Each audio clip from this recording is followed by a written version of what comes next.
Kirloskar Oil, subdued set of numbers, Vamakshi? Absolutely, Nigel. When you look at the numbers for Kirloskar Oil Engines, it's a weak set coming in. Revenue saw a muted growth of nearly 3%, but it's an 8% miss as compared to street expectations.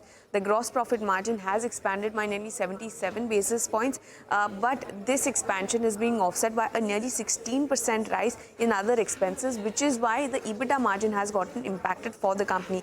EBITDA margin has seen a contraction of 165 basis points year on year. This is 180 basis points lower than consensus estimates. When we look at the net profit, that too is seeing a fall of almost 21%, coming in sharply below what the street was expecting. The management has said that it was a subdued quarter with multiple headwinds. When we talk about their B2B segment, that saw an uptick of 3%, while the B2C segment declined by nearly 14%. The management says on the B2B side, as expected, there was muted demand in the power gen business post the emissions norm transition.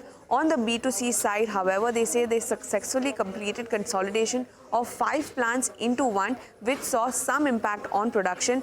On the other hand, they say demand from infra and construction stays quite strong after successfully transitioning to BS4 on the industrial business, but they are watchful for trends in the power gen market. They're expecting demand will return to earlier levels in the next couple of quarters. But overall, when you look at the numbers, it's a miss as compared to consensus estimates, and resultantly, the stock is taking a hard knock in trade today.